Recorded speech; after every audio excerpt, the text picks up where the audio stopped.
Assalamualaikum warahmatullahi wabarakatuh. Warahmatullahi wabarakatuh. Selamat pagi dan salam sejahtera untuk kita semuanya. Kepada yang terhormat Profesor Dr. Insinyur Haji Zainal Fanani MSI PU selaku Dewan Pembina Yayasan Pendidikan Koperasi Kediri. Yang terhormat Dr. HM Soleh SHM HUM selaku pengurus Yayasan Pendidikan Koperasi Kediri. Kepada yang terhormat Dr. Widyo Winarso, MPD, selaku Sekretaris Pelaksana L2 Dikti 7, kepada yang terhormat Bapak Imam Suhaimi, SPD MPD, selaku Rektor Universitas Kahuripan Kediri, kepada yang kami hormati seluruh panitia dan staf Universitas Kahuripan Kediri, serta para peserta webinar, yakni dosen yang saya cintai. Alhamdulillahirrabbilalamin, puji syukur kita panjatkan kepada Allah Subhanahu wa Ta'ala, karena taufik dan hidayahnya kita semua dapat berkumpul pada pagi hari ini dalam acara webinar Universitas Kahuripan Kediri dengan tema membangun tata kelola perguruan tinggi yang unggul. Agar kegiatan kita hari ini menghasilkan sebuah pencapaian yang lebih baik, sholawat serta dalam salam marilah kita haturkan pada junjungan Nabi kita, Nabi Muhammad SAW. Semoga kita semua mendapatkan syafaat dari beliau di yaumil qiyamah nanti. Amin. Hadirin yang saya hormati, sebelum memasuki acara inti, terlebih dahulu akan saya bacakan susunan acara rapat pada hari ini. Webinar pada hari ini. Yang pertama, pembukaan. Kemudian menyanyikan lagu Indonesia Raya beserta himne Universitas Kahuripan Kediri dan Mars Universitas Kahuripan Kediri. Kemudian yang kelima, sambutan rektor, pengurus YPKK, yakni Dr. HM Soleh SHM HUM. Kemudian sambutan Rektor Universitas Kahuripan Kediri sekaligus pembuka acara.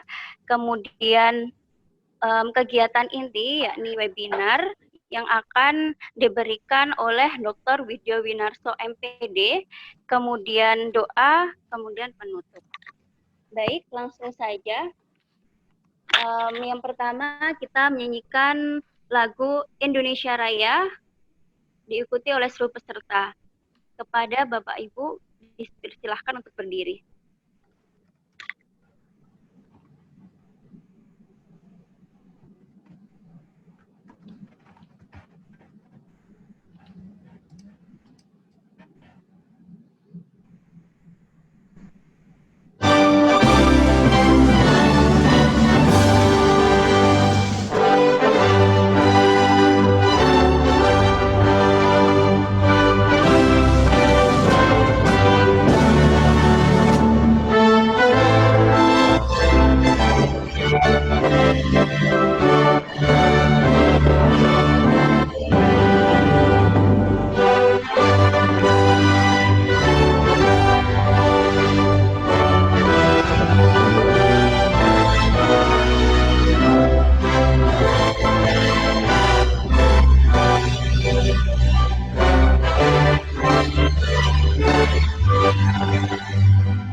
Baik, untuk acara selanjutnya ialah sambutan oleh pengurus Yayasan Pendidikan Koperasi Kediri kepada Dr. HM Soleh SHM Hum.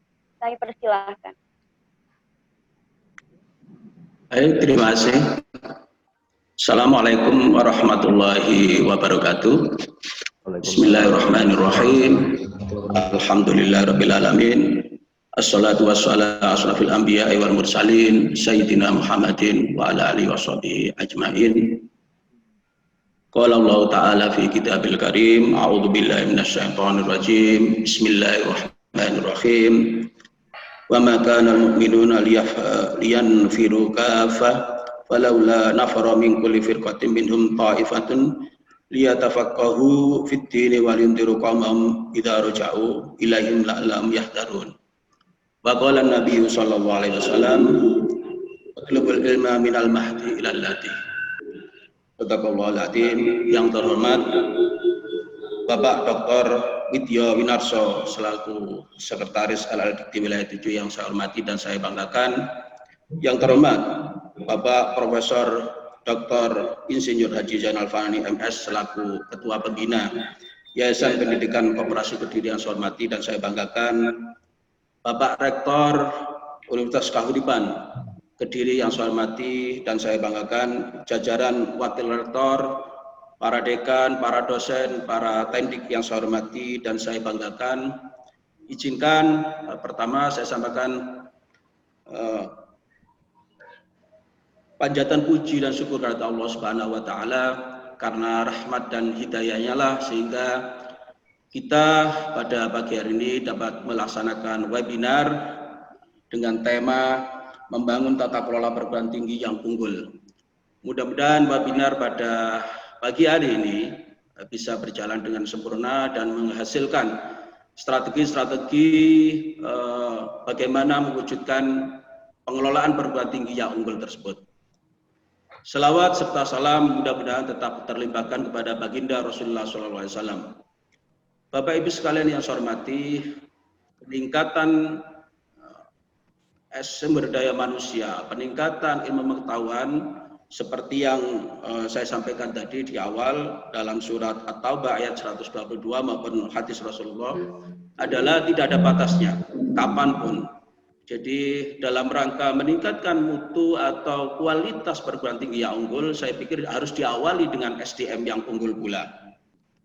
Oleh karena itu, tidaklah mudah mewujudkan perguruan tinggi yang unggul tersebut tanpa dilakukan atau dibarengi dengan niat yang tulus bagi para pengelola perguruan tinggi, juga adanya kesamaan visi dan misi dan soliditas yang tinggi oleh para pengelola perguruan tinggi tersebut.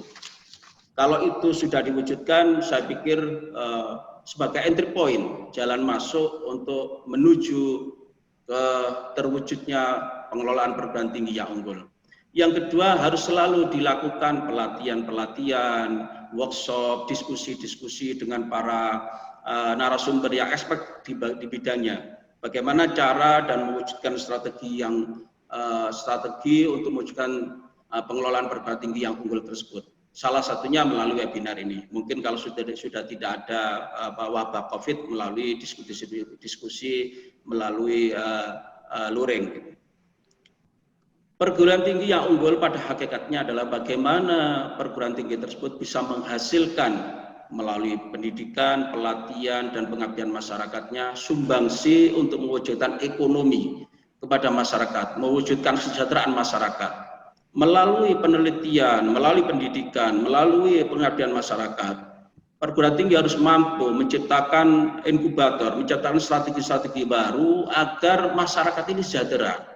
Dan itu tidak kalah penting, artinya itu bagian daripada khairun nas anfa'ul linnas. Bagaimana kita bisa bermanfaat kepada masyarakat untuk meningkatkan ekonomi tersebut. Tetap 61 ya. Tantangan dosen pengelola sangat tinggi sekali dalam mewujudkan anak didik yang memiliki perilaku yang benar dan berbudaya sebagai hasil dari internalisasi dan aktualisasi nilai dan norma. Mewujudkan penguasaan konsep, teori, metode, dan falsafah bidang ilmu. Mewujudkan kemampuan melakukan unjuk kerja dan menggunakan konsep, teori, metode, dan instrumen yang lain. Ini adalah tidaklah mudah bagi para dosen, bagi pengelola perguruan tinggi. Untuk itu selalu harus dilakukan diskusi, pelatihan, workshop, webinar. Harapan saya kegiatan ini bukan yang terakhir, tapi awal dan akan terus berlanjut berkesinambungan, sustainable, sehingga cita-cita untuk mewujudkan Universitas Kauripan Kediri yang unggul bisa terwujud. Selanjutnya, saya ucapkan terima kasih yang tak terhingga kepada yang terhormat Bapak Dr. Widyo yang berkenan memberikan pengarahan-pengarahan, pencerahan-pencerahannya untuk mewujudkan perguruan tinggi yang unggul tersebut. Juga tidak kalah pentingnya saya ucapkan terima kasih pada yang terhormat Bapak Profesor Dr. Insinyur Haji Zainal Fanani yang selalu menginisiasi dan mendukung pelaksanaan Tridharma Perguruan Tinggi di Universitas Kauripan Kediri selaku pembina Yayasan Pendidikan Koperasi Kediri. Mungkin itu yang bisa saya sampaikan atas nama pengurus. Mudah-mudahan ini berjalan dengan lancar dan baik. Saya ucapkan terima kasih pada Pak Rektor, kepada panitia, agar kepada seluruh dosen dan tenaga pendidikan agar bisa mengikuti sampai selesai sehingga ada hasil dalam rangka mewujudkan tata kelola perguruan tinggi Universitas Kehutanan Kediri yang unggul di masa depan. Ini yang bisa, sekali lagi ini yang bisa saya sampaikan, kurang lebihnya saya mohon maaf. Saya akhiri, wallahu a'lam ila aqwamit thoriq. Wassalamualaikum warahmatullahi wabarakatuh. Waalaikumsalam warahmatullahi wabarakatuh. Acara selanjutnya ialah Universitas Kehutanan Kediri sekaligus membuka acara webinar. Kepada yang terhormat Bapak Imam Suhaimi, SPD MPD, kami persilahkan.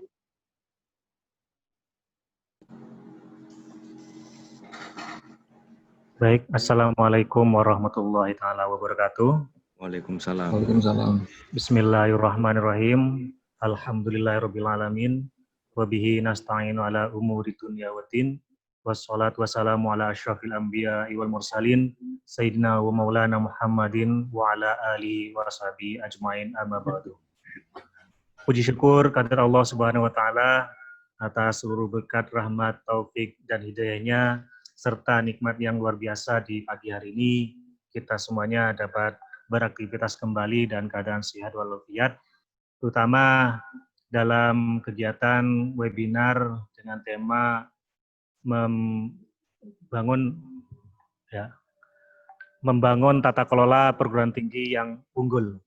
Nah, terima kasih kepada seluruh partisipan, kepada seluruh sivitas akademika Universitas Kehutanan Kediri, terlebih kepada yang terhormat Bapak Dr. Widyo Winarso selaku Sekretaris LLDT Wilayah 7 yang sudi berkenan memberikan materi ataupun bimbingan kepada kami bagaimana nantinya Universitas Kehutanan Kediri ini dapat menjadi universitas yang unggul, baik itu di tingkat nasional ataupun internasional. Kedua kalinya, salawat dan salam mari kita aturkan kepada junjungan kita Nabi besar Muhammad SAW, di mana atas berkat beliaulah kita di hari ini dan saat ini masih diberikan keleluasan dalam menuntut ilmu, baik itu dalam memberikan ataupun mendidik peserta didik kita ataupun mengembangkan kepribadian dan juga kemampuan keilmuan kita sebagai dosen. Baik Bapak Ibu hadirin semuanya, terima kasih sekali lagi kepada Bapak Profesor Dr. Zainal Fanani, MS IPU, selaku Ketua Dewan Pembina Yayasan Pendidikan Koperasi, dan juga kepada Bapak Dr. Muhammad Soleh, SHM Hum, dari pengurus Yayasan Pendidikan Koperasi Kediri, serta seluruh jajaran Rektorat, Wakil Rektor 1, Wakil Rektor 2, dan Wakil Rektor 3 Universitas Kehutanan Kediri, para dekan, para koprodi, kepada para kepala lembaga, dan juga kepala unit Universitas Kehutanan Kediri, serta seluruh dosen dan juga sivitas akademika Universitas Kehutanan Kediri. Kami di sini, Bapak Widyo dan juga Prof. Zainal, di sini kami mengundang seluruh sivitas akademika, baik itu dosen, tenaga struktural, baik yang menjabat ataupun yang tidak menjabat, serta juga tenaga kependidikan. Kami undang semuanya untuk hadir pada pagi hari ini. Supaya kenapa? Karena membangun tata kelola itu tidak hanya kewajiban dari para pengelola, namun dari seluruh stakeholder dan seluruh yang ada di Universitas Kehutanan Kediri ini harus semuanya terlibat. Nah, untuk itu kami harapkan nanti ilmu yang kita dapat di pagi hari ini dapat kita terapkan bersama-sama dalam upaya meningkatkan tata kelola kita menjadi universitas yang unggul, baik nasional maupun internasional nantinya. Baik Bapak Ibu, seluruh dosen, seluruh tenaga pendidikan, kami harapkan nanti yang sudah hadir ini untuk bisa bergabung sampai selesai dengan mencermati dan mengamati dengan seksama, dan saya harapkan nanti mendapatkan poin-poin yang benar-benar dapat kita harapkan, tidak hanya sekedar formalitas ikut, karena secara daring ini kami tidak bisa memantau secara langsung, namun kami mohon kesadarannya agar tetap fokus mengamati ini. Sekali lagi, seperti yang saya sampaikan tadi, kami di jajaran struktural tidak mungkin bekerja sendiri untuk menyusun dan membangun tata kelola perguruan tinggi ini menjadi unggul, namun kami juga butuh support dan juga dukungan dari seluruh Bapak Ibu dosen dan juga tenaga kependidikan Universitas Kehidupan Kediri. Yang berikutnya, dengan ini kami ucapkan selamat beraktivitas, selamat mengikuti webinar ini, dan dengan pembacaan Bismillahirrahmanirrahim, saya nyatakan acara webinar dengan tema Membangun Tata Kelola Perguruan Tinggi yang Unggul, saya nyatakan dibuka. Baik, Bapak, Ibu, hadirin semuanya, terima kasih atas segala perhatiannya. Atas nama pribadi, saya ucapkan terima kasih dan juga mohon maaf apabila ada kata-kata yang kurang berkenan. Wallahul muwaffiq ila aqwamit thoriq. Wassalamualaikum warahmatullahi wabarakatuh. Waalaikumsalam warahmatullahi wabarakatuh. Acara selanjutnya ialah pemberian materi webinar oleh Sekretaris Pelaksana LLDK Wilayah 7 kepada Dr. Widyo Winarso, MPD. Kami persilahkan.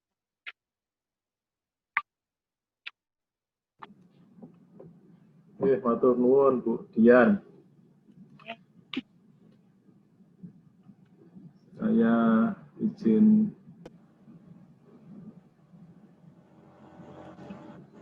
share screen dulu.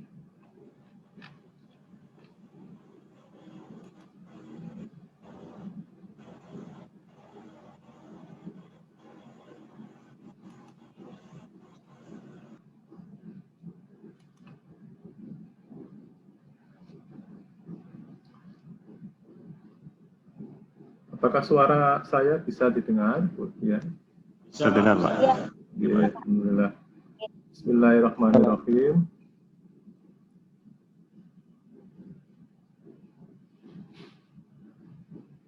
Hilang gambarnya.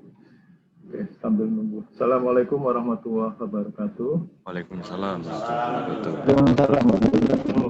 Selamat pagi, salam sejahtera untuk kita semua. Yang saya hormati, pembina Prof. Fanani, yang saya hormati dari Badan Penyelenggara Pak Soleh, dan Pak Rektor, Pak Imam Suhaimi, Pak Ibu Wakil Rektor dan pimpinan di jajaran Universitas Kahuripan.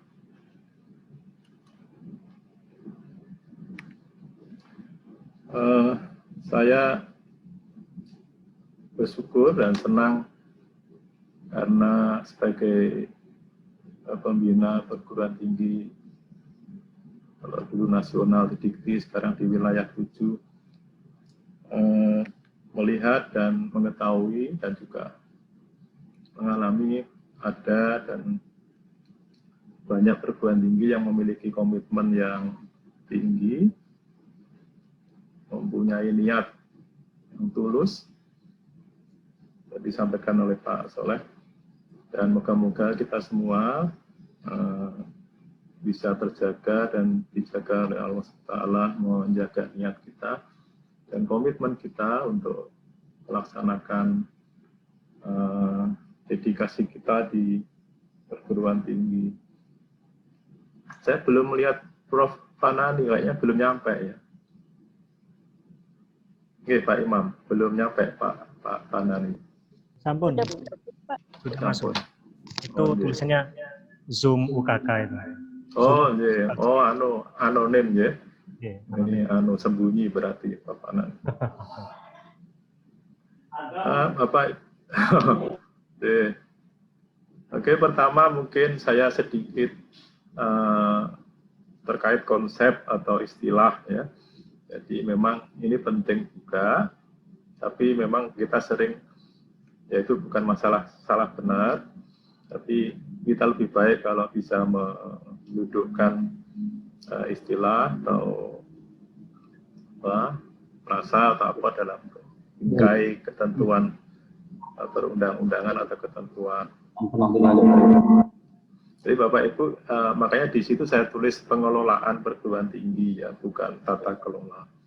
Karena dalam anatomi, dalam nomenklatur di undang-undang, di PP juga, dan juga di permen, Tata kelola itu sebenarnya agak mikro ya, jadi bagian dari pengelolaan.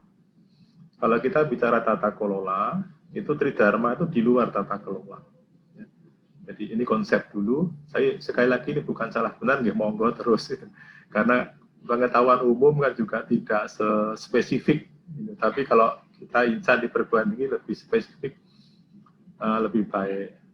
Seperti kemarin saya di Statuta, di Bimtek Statuta, di workshop, juga selalu mengingatkan terkait dengan konsep-konsep atau istilah yang baku di pendidikan. Jadi ketika istilah itu sudah digunakan di pendidikan, itu berbeda dengan konsep atau istilah secara umum di bahasa Indonesia. Nah, saya kemarin mengingatkan jalur, ya jalur itu maknanya khusus ya. Kalau jalur itu pasti non formal, informal, non formal ya, formal, non formal, informal. Kalau kita bicara jenjang itu pasti dasar, menengah, tinggi. Bicara jenis itu pasti akademik, vokasi, profesi. Di hal seperti itu saya selalu mengingatkan karena memang itu penting ketika kita sudah masuk di bidang atau disiplin ilmu tertentu. Nah, kembali kepada topik kita, sekali lagi saya judul pengelolaan perguruan tinggi, sistem penjaminan mutu dan reputasi. Jadi ditanya begini judul ini. Jadi dengan kita makronya sekali lagi tadi saya katakan pengelolaan perguruan tinggi itu makronya. Di dalamnya ada tata kelola, ada tridharma dan lain-lain. Nah, wadah utama atau komponen atau elemen utama dari pengelolaan itu sebenarnya sistem penjaminan mutu. Nah, inilah yang namanya sistem penjaminan mutu. Mohon maaf Pak, saya usul Pak Soleh, Pak Nani. Saya nanti mungkin 15 menit dan saya lebih berharap dialog saja sehingga nanti lebih sesuai dengan keinginan teman-teman di UKK. Mungkin nanti sampai jam 10 saya sampaikan trigger ini aja sebagai trigger diskusi saja. Sistem penjaminan mutu inilah yang menjadi elemen dasar dari pengelolaan perguruan tinggi, termasuk tata kelola perguruan tinggi. Nah, sistem ini kemarin sudah saya sampaikan sekilas ya di acara yang pertama. Ada 3 komponen dari sistem penjaminan mutu itu, dan apabila sistem penjaminan mutu yang 3 komponen utama ini, nanti ada elemen-elemen berikutnya di layer berikutnya ada. Tapi ini yang utama adalah SPM. Jadi dalam SPMI ini Bapak Ibu, para dosen dan lain-lain adalah implementasi dari standar nasional pendidikan tinggi. Jadi standar itu pendidikan, penelitian, dan pengalaman dan pengabdian yang ada 8 masing-masing kali 3 itu diimplementasikan dengan wadah SPMI.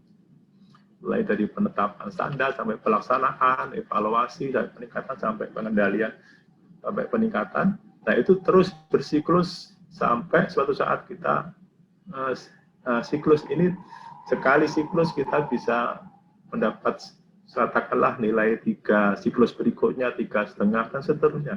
Ya. Ini bisa berjalan per semester kita hitung gitu.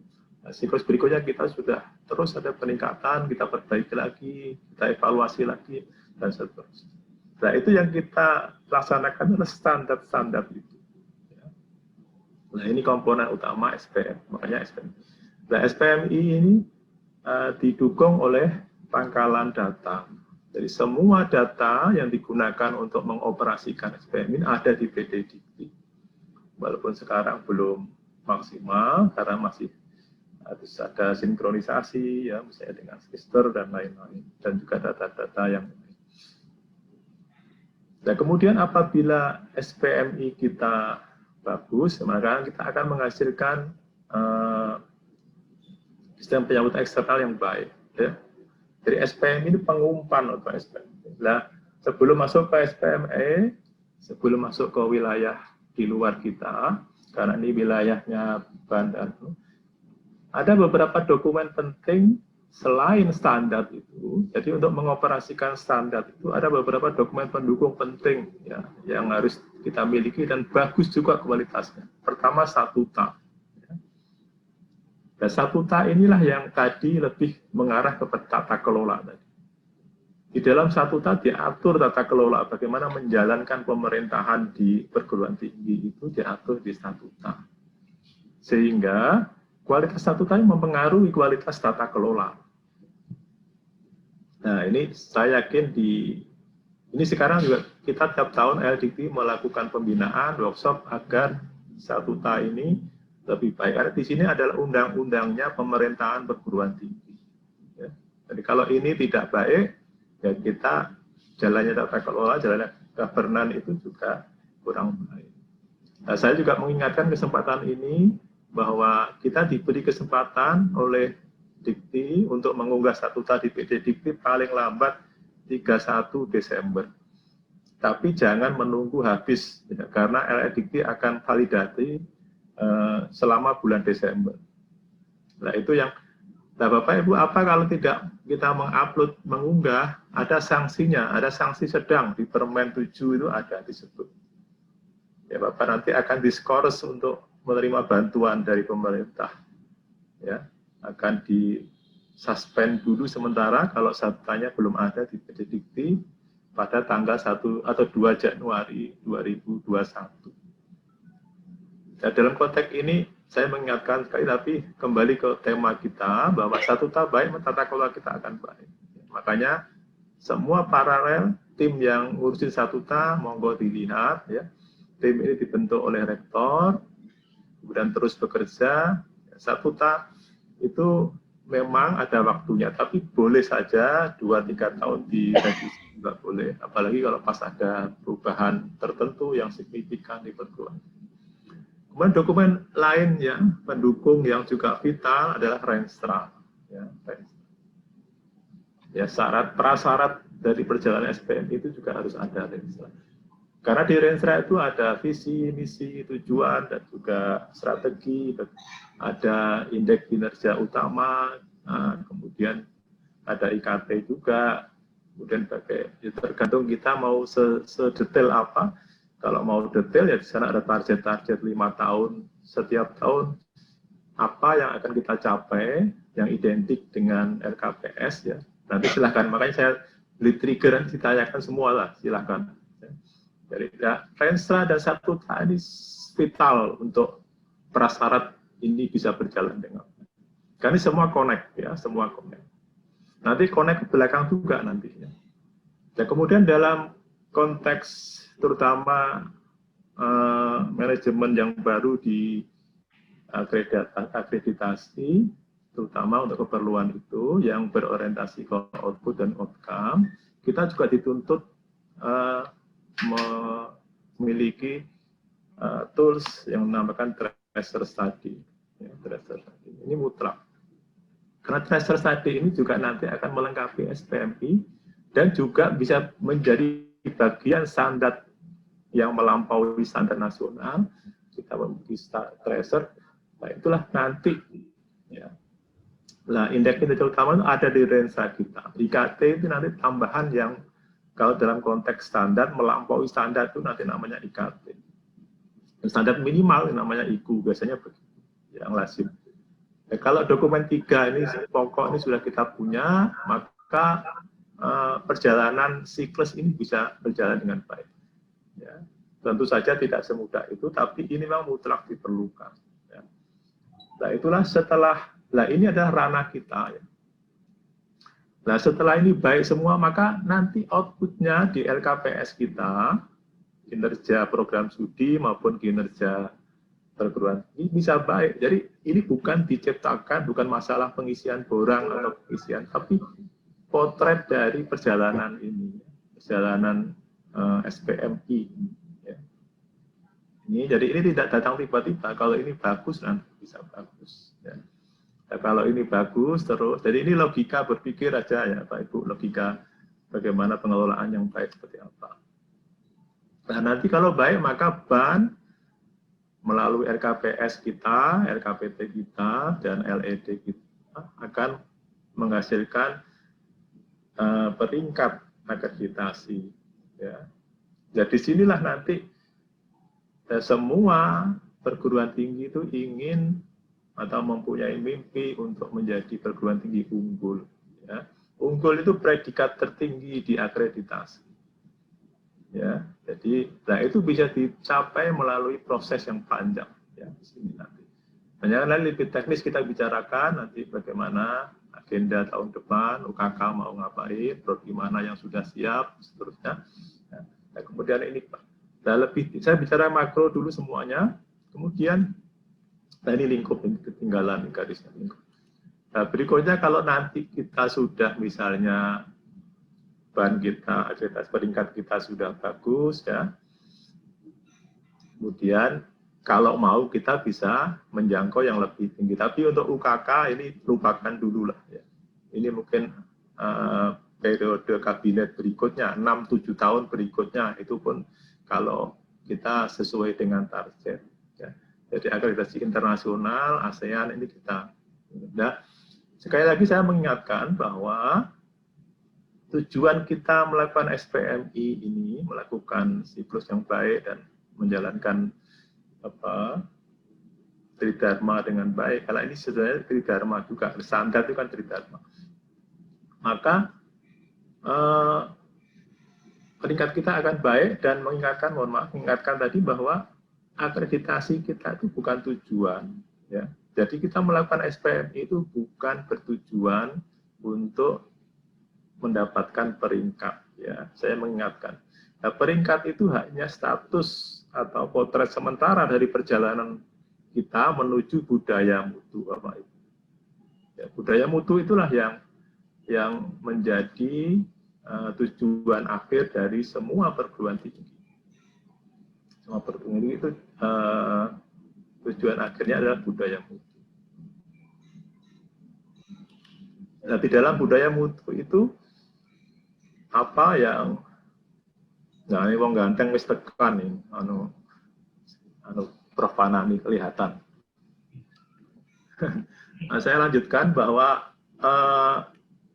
setelah semuanya tercapai, maka kita baru bisa klasterisasi. Jadi klasterisasi itu tidak ujuk-ujuk datang, tapi potret dan hasil dari kerja keras, kerja cerdas kita di proses sebelumnya. Makanya kemarin waktu saya masih ingat, Prof. Anami dan juga Pak Rektor menyampaikan prestasi, nah itu penghargaan dari orang luar, ya, dalam tanda petik orang luar atas potret kerja keras kita selama ini. Ya, klasterisasi itu posisinya di sini, ya. Dari cerminan dari budaya mutu itu dipotret melalui klasterisasi. Kalau lebih tinggi lagi melalui QS, Quarter Assignment oleh internasional, ya. Atau pemeringkat yang lebih advance lagi, Time Higher Education oleh Jatong, ya. Atau mungkin yang lebih agak moderat, ya, Webometric atau OICU. Nah, ini semua potret dari hasil kerja keras kita, berdarah-darah yang panjang, upaya yang panjang. Ya. Nah, ini yang namanya reputasi kita. Nah, reputasi itu outcome atau output atau outcome. Nah, ini kita hanya dipotret orang luar yang motret kita, bukan kita sendiri. Nah, inilah perjalanan panjang dari sebuah pengelolaan perguruan tinggi dari memperbaiki yang di sini di SPM-nya, menghasilkan output yang baik, dipotret, ditangkap oleh BAN dan LAM, berdasarkan LKPS, LKPT kita, LED kita, kemudian diberi peringkat oleh BAN. Dan itu terus berputar. Nah, itu yang pertama. Saya hanya 2 slide ini untuk ada 5 menit lagi. Nah, apa saja Bapak Ibu yang harus kita perhatikan untuk bisa agar peringkat kita, ya, SPME kita bagus. Nah, pertama, apa yang kita sebut dengan visi misi, tujuan, dan strategi. Nah, makanya saya katakan tadi, mutlak diperlukan statuta dan rensra yang baik. Nah, rensra itu jangan dijadikan dokumen formalitas, ya. Pak Rektor harus berkala dijadikan kalau nggak kitab suci ya hadis gitu ya. Jadi, Nanti ada sempat di kantor seminggu sekali atau apa, dicek lagi, ya, apakah masih relevan. Kalau memang nggak relevan lagi, kurang, udah diusulkan untuk revisi Renstra. Ya. Jangan ragu-ragu, dinamai Renstra karena memang dinamis. Dulu kan RIP itu nggak boleh, sakral. 5 tahun baru boleh diubah. Sekarang Renstra 2 tahun mau diubah, ya monggo kalau perguruan tinggi membutuhkan atau ada perubahan signifikan di perguruan tinggi. Nah, kemudian baru kita bicara tata kelola. Ya. Tata kelola juga masih terkait dengan statuta dan Renstra sama. Di sana diatur hal-hal pokok bagaimana kita Pak Rektor terutama menjalankan Tridharma itu diatur di tata kelola. Tata kelola dan kerjasama. Kerjasama juga mulai sekarang, karena apalagi dengan MBKM sekarang, kerjasama ini menjadi mutlak dan semakin penting. Ada tim, ada divisi khusus yang menangani ini, ya, dengan perguruan tinggi lain maupun instansi atau lembaga di luar perguruan tinggi. Berikutnya apa adalah mahasiswa. Nah, mahasiswa itu menyangkut mulai dari input, ya, kualitas input. Di sini termasuk bagaimana kita hunting mahasiswa. Bapak Ibu kemarin ada yang nanya di Malang waktu acara pembinaan. Bagaimana kita bisa memiliki mahasiswa berprestasi. Saya katakan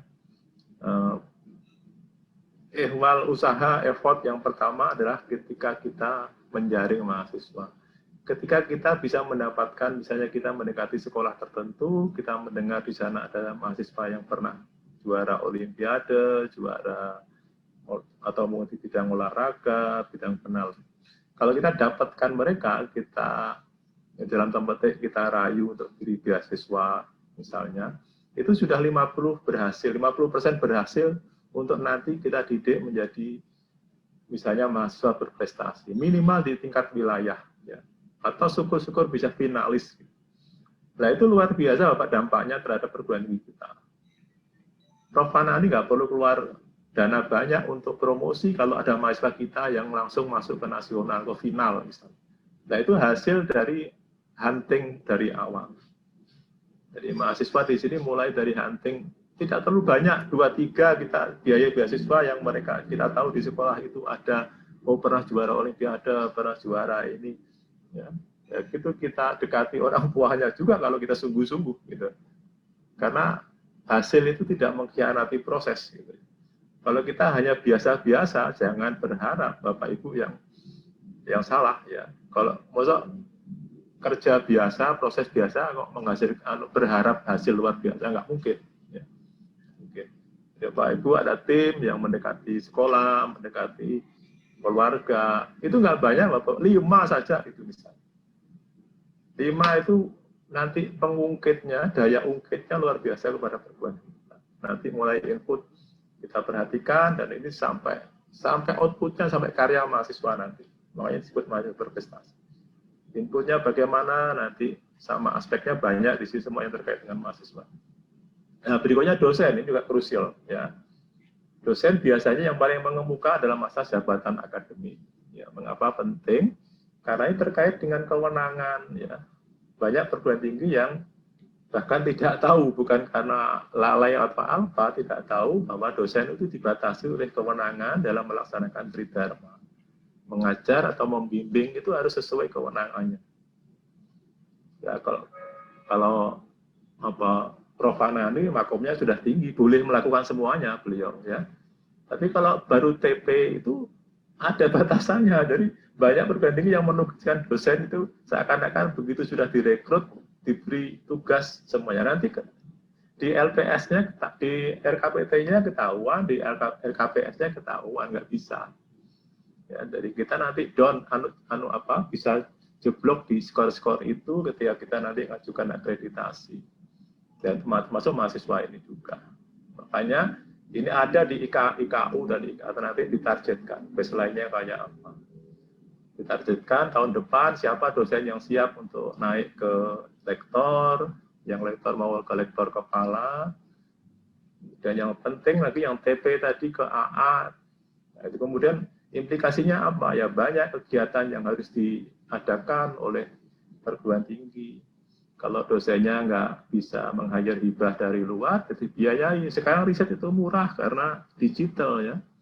Bapak Ibu yang riset kuantitatif bisa dengan Google Form, bisa dengan banyak sekali tools digital yang Bapak Ibu bisa gunakan untuk mengoleksi data, mengolah data sampai nanti menyajikan data.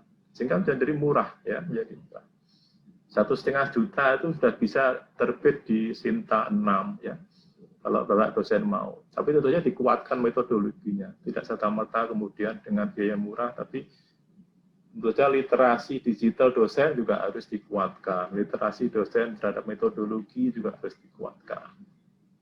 Berikutnya apa? Riset. Ya, ini riset ini sudah terkait dengan saya sebut tadi, bagaimana perguruan tinggi menyediakan atau memfasilitasi atau mengkondisikan dosennya untuk melakukan riset. Tadi yang saya katakan, riset-riset kecil asal bisa menghasilkan publikasi. Kalau di AA kan nggak perlu terakreditasi. Dari ISSN atau OJS sudah cukup untuk KUM, untuk AA. Ya tentu saja kebutuhannya beda-beda. Kalau baru nanti sudah AA, baru nanti ngejar ke Sinta 5, Sinta 4, ya. Itu bagaimana proses riset di perguruan tinggi, pendanaannya, dorongan untuk meng-hire kerjasama dengan Pemda, dengan penelitian daerah, dan lain-lain. Di Kediri kan ada gudang garam, ya, dana untuk riset, atau kerjasama dengan gudang garam untuk riset keperluan mereka kan bisa juga. Pengaruh nikotin terhadap jalan raya, mulusnya jalan raya di Kediri misalnya. Pak Wanandi ketawa, apa hubungannya nikotin dengan jalan raya di Kediri?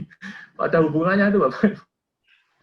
Ya, itu guyonan untuk men-trigger kita bahwa banyak itu, ya, banyak upaya tidak hanya mengandalkan dana terbatas dari perguruan tinggi, tapi juga sumber lain. Ya, gudang garam pasti ya mau.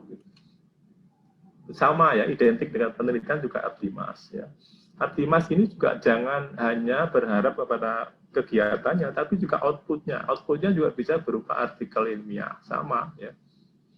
Jangan lagi sekarang berpikir ini artikel pengabdian, tidak ada ya. Artikel ilmiah itu sama ya, kastanya sama ya. Penelitian Abdimas itu outputnya artikel ilmiah. Jangan sampai oh ini artikel Abdimas ya, kasta kedua, tidak sama ya. Gantung kepada metodologi dan kemampuan kita untuk menulis. Ya. Kemudian terkait juga dengan ini adalah publikasi. Dan saya sudah singgung sebenarnya tadi, mulai dari dosen, penelitian Abdimas. Tapi di sini juga lebih luas ya, tidak sekadar kita bicara artikel, bicara citasi, tapi juga rezim haki yang lain ya, misalnya buku ya, buku ajar, buku pendukung ya. Bahan kajian yang lain yang sifatnya lebih kecil,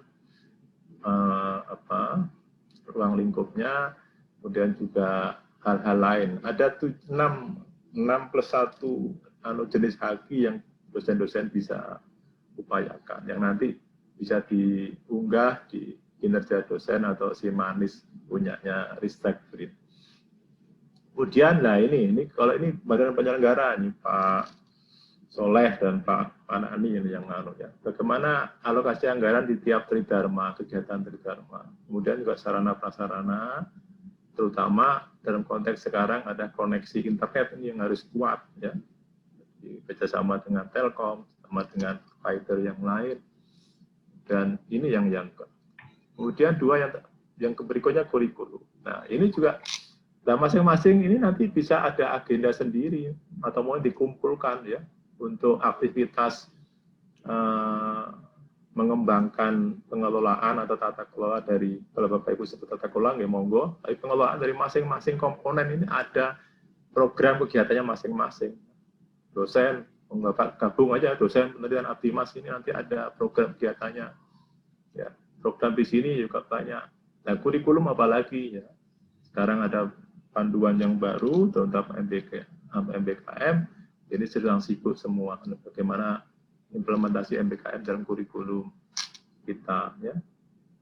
Yang terakhir, threshold study, maaf ya, 2 terakhir threshold study sudah saya singgung tadi. Ya, ini penting sekali karena nanti ditagih di LKPS, ya, ditagih di LKPT. Jadi berapa banyak lulusan kita yang bekerja di 6 bulan pertama, ya.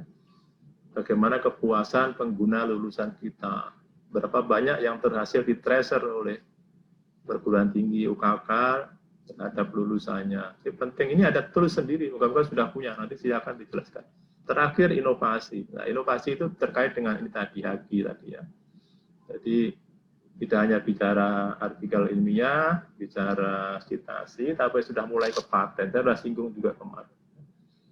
Nah, kalau inovasi berarti lebih jauh lagi, tidak hanya license paten, tidak hanya mendapatkan granted paten, tapi juga bagaimana paten-paten itu dikomersialisasi. Atau tidak harus melalui rezim paten, Bapak Ibu punya temuan dari Abdimas, kemudian langsung ditetapkan di masyarakat, itu juga ada harganya.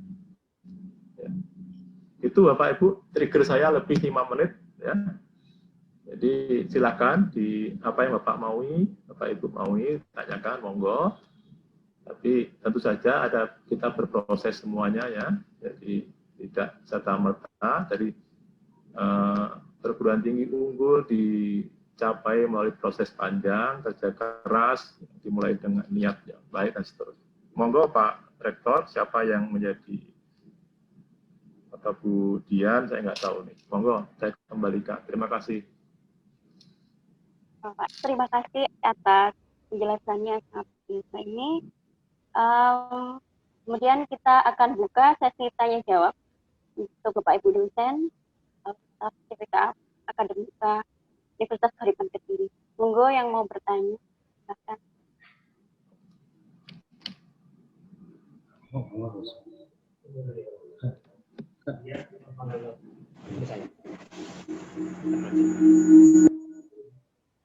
Ya. Saya turunkan atau saya biarkan ini screen-nya.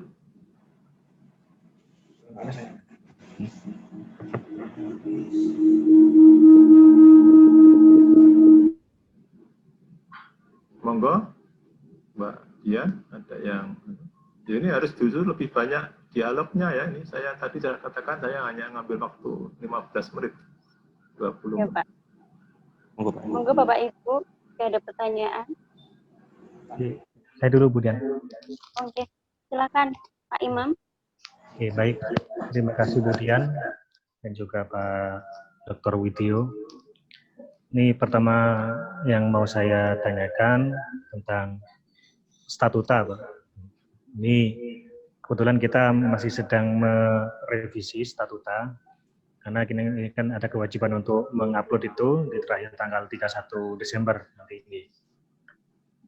Kami sudah berdiskusi dengan pengurus yayasan untuk menyesuaikan keadaan dan juga kondisi kita yang saat ini, dan juga dari rektorat juga sudah menyusun perubahan-perubahan nomenklatur yang ada di kami. Nah, pertanyaan kami yang pertama untuk statuta, apakah memang nanti untuk penyusunan itu lebih dominan di pihak pengelola atau memang itu dari pihak penyelenggara? Ya, itu yang kami tanyakan. Karena ada beberapa yang menyaksikan begini, Bapak. Itu kami menyusun itu, mengusulkan nomenklatur yang ada di universitas, di pengelola, kami usulkan kepada penyelenggara. Nah itu ada yang itu sebenarnya tidak boleh. Harusnya itu yang menyusun harus langsung dari badan penyelenggara. Nanti yang pihak pengelola itu mengikuti apa yang ada dari pihak penyelenggara. Nah ini insya Allah di bulan ini sudah bisa kita finalisasi untuk statuta, ya. Karena beberapa komponen dan juga beberapa nomenklatur ada perubahan di Universitas Karipan Kediri ini yang agak gemuk dikit. Sebenarnya bukan gemuk, tapi lebih pada kebutuhan yang harus kita lanjutkan, bagaimana kita menuju perguruan tinggi yang unggul. Itu yang pertama, Pak. Gitu ya. Yang kedua, tentang dosen, jabatan fungsional, itu 2 tahun 3 tahun yang lalu kami sudah menggencarkan itu karena sempat kita juga kena teguran karena yang punya jabatan fungsional itu hanya sedikit, padahal mahasiswa yang harus kita bimbing di skripsi itu kan banyak. Alhamdulillah untuk saat ini sudah bisa memenuhi lah untuk pembimbingan, persyaratan, karena harus pembimbing itu kan harus punya jabatan fungsional. Nah, itu. Insya Allah di tahun ini dan juga tahun depan sudah ada yang siap untuk naik ke lektor, Mbak Rudy. Sudah mulai lumayan banyak. Nah pertanyaannya, ini saya sempat mengintip di awal tahun kemarin itu di PDDikti, ada catatan beberapa dosen yang itu namanya itu terblok merah, kategori dosen bermasalah. Setelah saya selidiki, di situ ada keterangan dosen sudah 5 tahun itu tidak memiliki jabatan fungsional. Nah, saya juga mencari referensi, ternyata ada wacana bahwasanya dosen yang tidak memiliki jabatan fungsional selama 5 tahun dia menjadi dosen, itu nanti NID-nya akan dihapus. Nah, apakah benar seperti itu?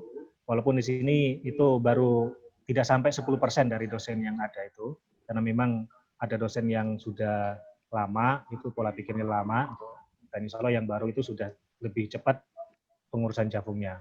Jadi pertanyaan kami, apakah memang itu betul-betul nanti akan dihapus NIDN-nya ketika sudah 5 tahun belum memiliki jabatan fungsional.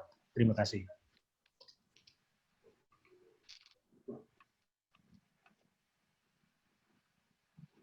Bu Dian, boleh langsung? Ya Pak, monggo. Baik Pak Widyo, bisa langsung untuk menjawab Pak. Ya, saya coba ini. Terima kasih Pak Imam. Sudah kelihatan ya. Ini kok pas saya cari-cari di komputer saya ada.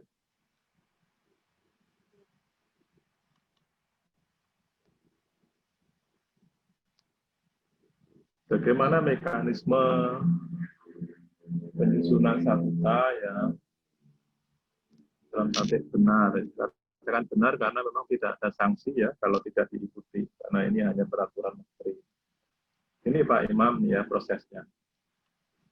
Proses sesuai dengan Permen 16 2018. Jadi pertama Pak Rektor membentuk tim penyusun atau apapun namanya, tim penyusun, tim perancang. Kemudian ada prosesnya di sana. Setelah timnya terbentuk, dan tim ini Bapak Rektor, di dalamnya bisa ada perwakilan Senat, ada perwakilan Badan Penyelenggara. Ya. Dari unsur 3 itu, artinya bisa juga dikatakan 4 kalau di sini ya, perwakilan tim penyusun teknis itu sendiri dosen, kemudian perwakilan dari rektorat, perwakilan dari Senat, perwakilan dari Badan Penyelenggara. Nah, itu bisa saja. Jadi, ini adalah diserahkan kepada perguruan kami, ini adalah rambu-rambunya. Ya. Rektor membentuk tim, kemudian tim itu bekerja. Ya. Jadi misalnya di sini menetapkan organ-organ pokok PTS yang akan diatur, artinya SLTK-nya. Di sini dicek lagi kalau perguruan tinggi sudah berdiri, berarti kan cek ya, cek and recheck loh. Baru kan menetapkan baru dari awal. Kalau ini kan sudah ada ditinjau apakah dengan load pekerjaan yang sekarang, jumlah mahasiswa yang sekarang, apakah dengan 3 wakil rektor sudah cukup, atau bahkan kebanyakan karena kita efisien, kemudian lebih tinggi lagi apa saja yang harus ada, badan atau biro. Nah, misalnya yang saya pesankan sih, sekarang salah kaprah di program studi itu minimal dihilangkan, ya, ketua program studi. Itu kalau nanti ada statuta atau renstra yang baru. Karena program studi itu bukan unit organisasi. Ya. Jadi program studi itu adalah kelompok kegiatan. Dan nanti diganti namanya menjadi departemen atau jurusan. Pak Prof. Anani ada di UB, itu mudah nanti mencari benchmark di UB. Jadi bukan program studi lagi. UNSG itu kelompok kegiatan bukan unit. Sehingga kalaupun ada nanti namanya koordinator, ya, bukan ketua. Karena kalau ketua itu unit organisasi. Jadi seperti itu, kemudian ditelaah dan lain-lain ya, seterusnya sampai detail apa saja yang harus ada. Misalnya kalau perlu SPI enggak, misalnya. Ya. Karena kalau PTS kan jarang ada SPI ya. Dan kemudian lembaga-lembaga lain, biro yang lain, dan seterusnya ya. Beserta kewenangannya apa ditetapkan, ya. Termasuk kitab jenisnya. Kemudian diwujudkan dalam pasal-pasal rancangan. Sudah membentuk draft, kemudian diserahkan ke walaupun misalnya rektor ada di dalamnya secara mekanisme, tim tadi menyatakan ke rektor, ya bisa saja bersama-sama, ya, karena di situ ada tim juga mewakili senat, ya artinya di sini badan penyelenggara belum berfungsi, belum berperan sebagai sebagai fungsi badan penyelenggara, ya masih, karena nanti urutannya, ya. Dan nanti setelah draft awal diserahkan oleh tim atas nama tim kepada rektor atau sekaligus bersama kepada senat, dan nanti rektor menerima, kemudian dicek, dilihat, ya. Nah, kemudian senat itu memberi pertimbangan, ya. Rektor bersama senat atau masing-masing, ya monggo, jadi kembalikan ke perguruan tinggi.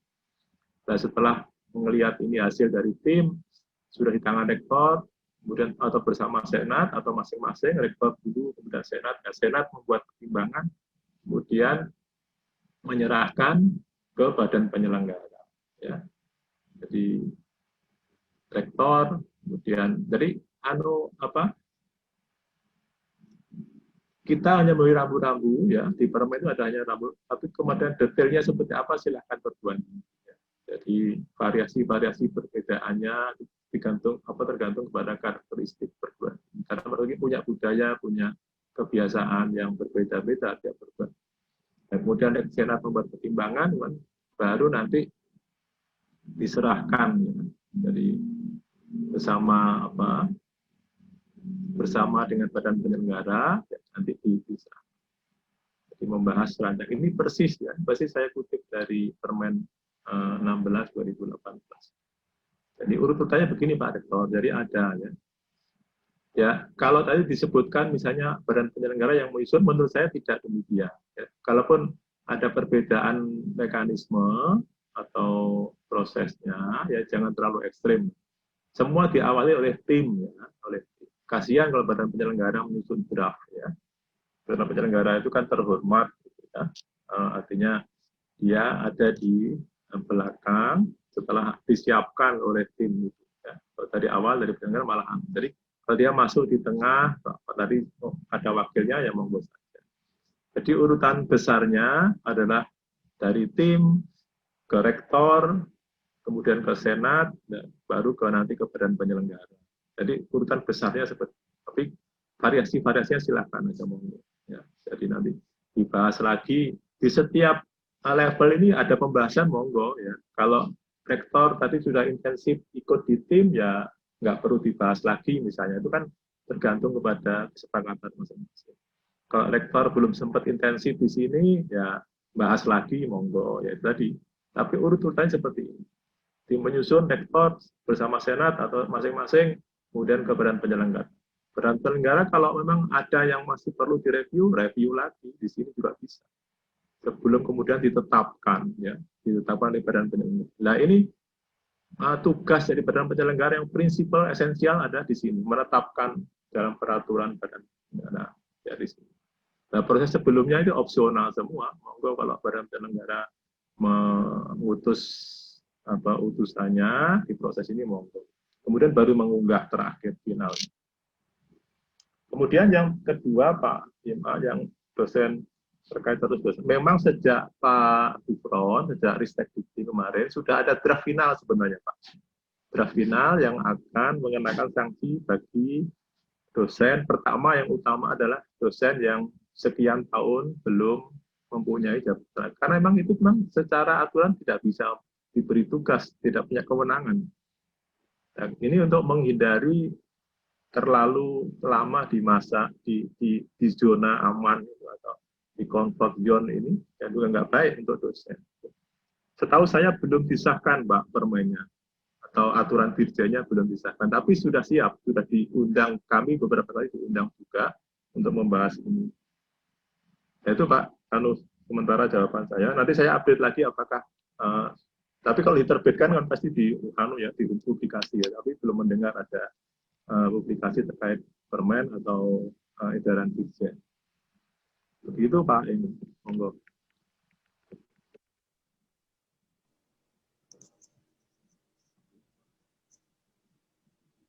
Baik, Pak Imam. Sudah cukup ya, Pak? Iya, sampun, Bu. Terima kasih, Pak Widyo. Kemudian untuk Bapak Mahrus Ali. Dan tadi ada yang mau bertanya seperti ini. Bapak Mahrus Ali. Raise hand juga boleh, Oke, raise hand lebih ya. praktis. Tapi langsung ya monggo, terserah Budia. Ya. Oke, Pak. Saya mau nanya ya kepada Pak Dr. Widyo, Pak Sespel. Ini saya ada 2 pertanyaan Pak tentang SPMI. Yang pertama adalah banyak kecemburuan di semua kampus tentang penamaan SPMI. Saya tahu di UB itu namanya PJM, Pusat Jaminan Mutu, kemudian di UGM itu namanya KJM, Kantor Jaminan Mutu, di UI namanya KMA atau Komunitas Akademik. Nah, saya baca di Permendikti 2 tahun 2016 itu belum ada penamaan yang baku. Cuman yang saya tanyakan yang pas tuh apa namanya? Apakah Pusat Jaminan Mutu atau BPM, Badan Penjaminan Mutu, atau ada juga yang menamakan DPM, Direktorat Penjaminan Mutu. Itu yang pertama, Pak. Kemudian yang kedua, bagaimana kita akan benar-benar menumbuhkan budaya mutu di kampus. Kalau dulu kita pakai teori PDAC, sekarang sudah berubah kepada PPEPP, dan kita juga mengadopsi Kaizen, Continuous Improvement. Nah, bagaimana budaya-budaya mutu itu bisa benar-benar berpengaruh terhadap semua stakeholder di kampus, sehingga kita benar-benar bisa membuat mutu yang baik di bidang membuat borang, baik APT maupun APS-nya. Sementara 2 pertanyaan itu Pak, yang pertama tentang masalah penamaan, kemudian yang kedua bagaimana menumbuhkan budaya mutu yang baik terhadap kampus ini sehingga benar-benar bisa terjamin mutunya sampai nanti benar-benar unggul.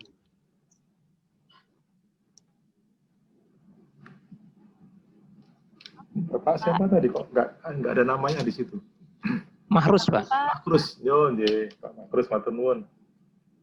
Dijawab Budian langsung. Oke, monggo.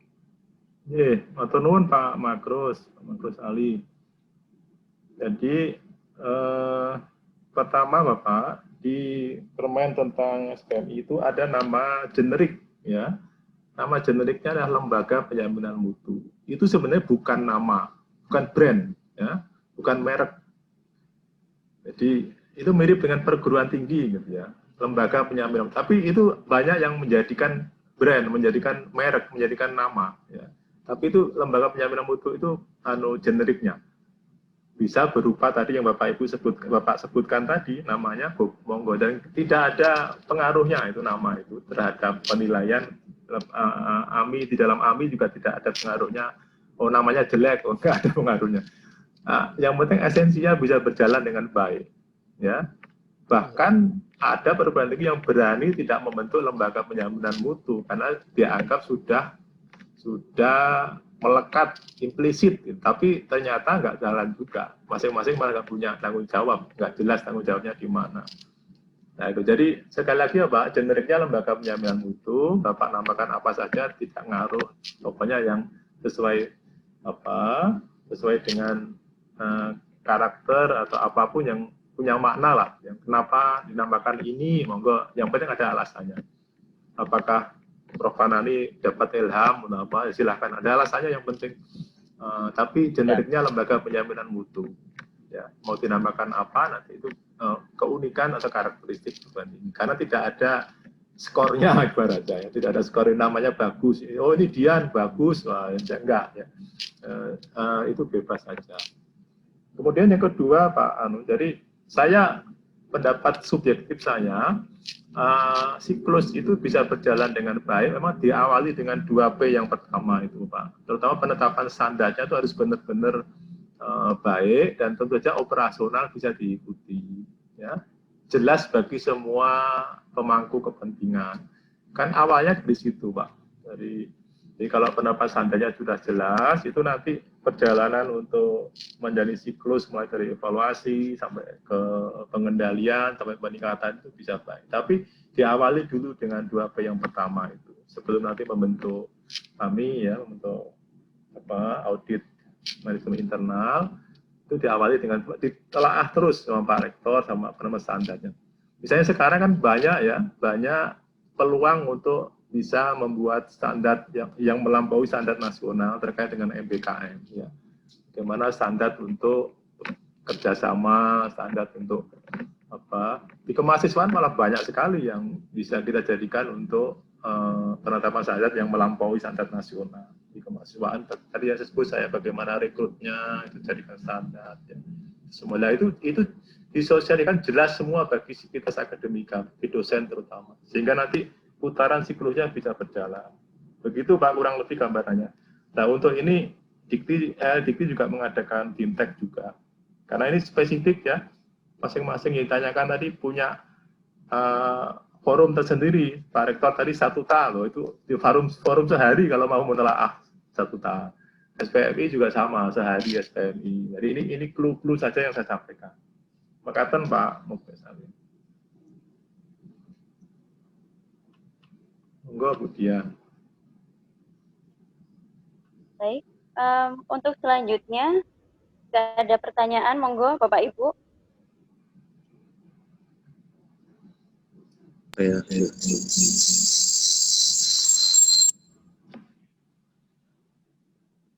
Terima kasih. Ya. Terima kasih dan dengung ya. Baik, terima kasih Pak. Kok nggak ada suaranya? Sudah Pak. Terdengar. Sudah. Oke. Ya. Oke Pak Widyo, yang ingin saya tanyakan ada yang pertama ini berkaitan dengan poin kerjasama. Tadi saya lihat poin kerjasama itu juga menjadi salah satu indikator perguruan tinggi untuk menjadi unggul. Memang saya mengakui Pak untuk indikator kerjasama di Universitas Kauripan Kediri memang masih harus banyak berbenah dan butuh peningkatan untuk kerjasama. Hanya saja memang di dalam pelaksanaannya, di dalam perencanaan dan pelaksanaan untuk indikator kerjasama, terkadang kami itu masih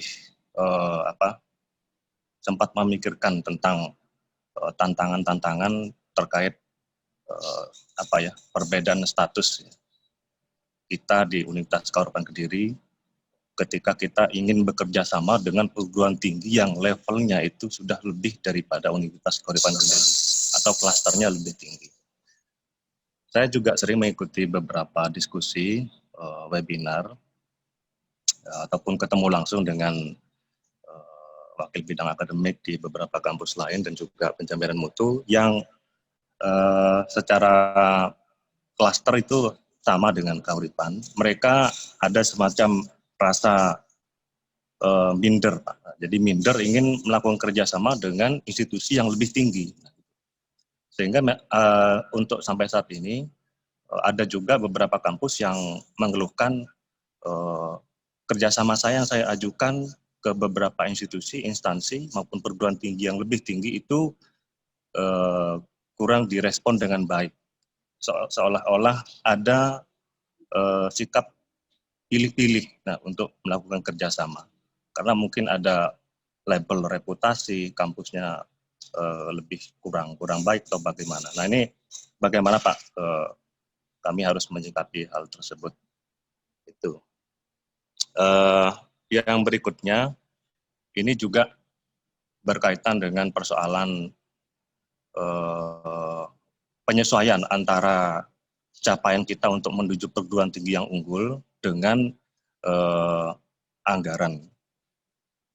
Memang kalau kita mau menyesuaikan untuk mencapai indikator yang unggul, tidak tidak ditutup kemungkinan bahwa kita membutuhkan yang namanya anggaran yang cukup kuat terkait dengan contohnya ada penguatan di SDM dan pengadaan untuk pencapaian indikator yang lainnya gitu. Sehingga bagaimana Pak paradigmanya? Apakah kita menyesuaikan dengan kekuatan anggaran untuk peningkatan mutu ataukah kita harus sebaliknya kita apa juga harus menyesuaikan dengan kekuatan anggaran yang kita miliki sehingga ada indikator-indikator itu tidak tercapai dengan maksimal. Bagaimana untuk mindset seperti ini Pak Widyo? Mungkin itu dulu Pak Widyo dan Bu Dian. Terima kasih. Monggo Pak Widyo. Ya, Tuan Mbak. Masih Pak Hari. Jadi kebetulan tadi Pak Rektor nyinggung Statuta, itu kebetulan saya mulai dari sana Pak. Jadi kalau memang ada rencana untuk revisi Statuta, maka coba dilihat ya. Jadi upaya untuk mewujudkan kerjasama yang baik itu seberapa layak diposisikan di Statuta. Ya, dari tadi kan ada tinjauan untuk fungsi, peran, kemudian proses bisnisnya juga kayak apa. Nah, di situ mulai dari sana dulu. Kalau misalnya kerjasama sendiri di Statuta sendiri tidak ada misalnya ekstrimnya nggak disinggung-singgung ya memang tidak bisa. Jadi mulai dari Statuta itu pertama dari posisi SOTK-nya dulu. Nah, kemudian terkait dengan upaya untuk melakukan kerjasama dengan asumsi kalau lembaganya sudah jelas, di Statuta sudah cukup diberi porsi yang proporsional, maka sebenarnya dalam situasi MBKM itu justru memang menjadi lebih menjadi kondusif, menjadi lebih mudah untuk mencari mitra kerjasama karena saling membutuhkan. Jadi kerjasama bisa saja dengan perguruan tinggi lain atau dengan non perguruan tinggi lain. Ya. Nah itu semua bisa saja diarahkan ke 8 kegiatan MBKM itu ke arah sana. Ya. Kalau antar kementerian juga bisa, artinya lembaga di bawah kementerian lain. Kalau misalnya untuk kegiatan yang terkait dengan desa misalnya. Nah untuk hambatan-hambatan memang benar Pak Hari. Jadi tapi kita ya untuk menghindari tantangan atau hambatan atau kemungkinan gagal yang lebih besar ya kita nyari yang tidak loncat klaster atau tidak makomnya yang mirip gitu Pak Hari. Jadi jangan melonjak terlalu tinggi misalnya ya. Kalau kita tahu kita C ya jangan nyari A gitu kan. Itu pasti kompetitor kita akan mendahulukan yang lain dulu karena tingkat kesulitannya menurut mereka juga akan lebih tinggi. Jadi kita logis saja lah berpikir, kompetitornya banyak. Ya, kita dituntut untuk bertindak yang lebih effortnya lebih tinggi lagi. Tapi juga jangan lupa bahwa keberhasilan program itu sebenarnya juga sangat dipengaruhi oleh pelakunya. Ya. Jadi bagaimana kemampuan yang dimiliki oleh pengemban amanah di kerjasama itu dalam pendekatan personal misalnya ya, pendekatan keuangan. Kalau kita meluncurkan surat itu wassalam, anggap aja wassalam. Ya. Jangan berharap kerjasama itu terwujud hanya dengan berkirim surat. Ya. Jadi itu lupakan saja. Jadi itu paling apes itu ikhtiar yang paling rendah itu kalau hanya mengirim surat atau. Jadi harus ada komunikasi yang intensif bahkan ya komunikasi. Kan kita pada dasarnya makhluk sosial ya, itulah. Tapi tetap dilandasi dengan rasional tertentu seperti kita nggak mencari lawan yang tanding juga nggak mungkin kita kelasnya jauh. Paling ya di atas kita, di bawah kita satu level gitu. Dan dari sisi akreditasi jangan cari A, dari sisi klaster kalau kita 3 jangan cari 1 gitu ya. Ya kalau kondisi khusus boleh, misalnya kalau pembina punya channel khusus ya monggo aja, syukur itu kalau misalnya bisa loncat ke klaster 1 atau ke yang punya akreditasi unggul internasional ya, tapi tetap itu nanti malah menjadi prosesnya tidak terlalu tidak terlalu bisa berjalan normal, akan agak sulit. Kita malah kesulitan untuk meminta-minta terus, malah gak bagus juga ya. Tapi yang lebih yang kastanya tidak terlalu jauh gitu ya. Jadi itu Pak syaratnya. Jadi sekali lagi upaya yang non formal harus dilakukan, tidak hanya berkirim surat, email, tapi kontak personal itu harus dilakukan ya. Dan peran dan posisi unit kerjasama atau apapun namanya di perguruan tinggi itu juga penting. Ya, karena kondisi tertentu kan tidak harus seseorang dosen ditugaskan hanya satu tugas. Bisa aja dia sementara merangkap di kerjasama, merangkap di SPMI atau mana, bisa saja. Tinggal pengaturannya dan komitmen masing-masing dosen dan kompetensi masing-masing dosen.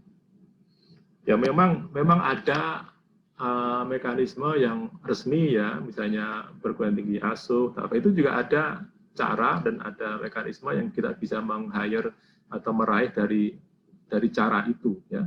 Karena di LDIKP juga setiap tahun ada ya. Jadi saya mungkin UKK sudah menjadi perguruan tinggi asuh dari mana ya? Menurut saya ada. Karena kalau tidak berarti kurang aktif ya pihak UKK. Karena Petra, UMM itu kemarin sahabat ke saya bahkan, Pak saya kesulitan nyari perguruan tinggi asuh, akhirnya dia malah mengasuh dari wilayah lain. Padahal saya sudah pesan untuk wilayah 7 dulu Pak.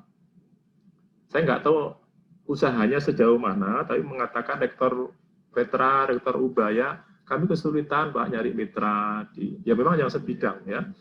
Itu mungkin hambatan bidangnya, tapi kayaknya ya keproaktifan dari perguruan tinggi itu yang masih perlu ditingkatkan.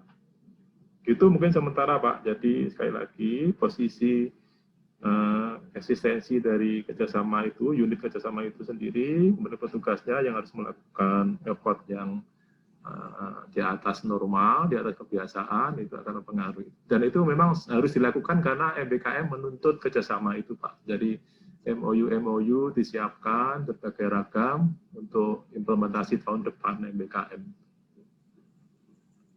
Kalau anggaran ya sedikit ya, anggaran sebenarnya kan tidak linear dengan aktivitas, dengan keberhasilan. Ya. Anggaran paling tidak untuk operasional kita sebenarnya juga sudah minimal sudah memadai. Ya. Kita selalu identik, semua aktivitas identik dengan anggaran.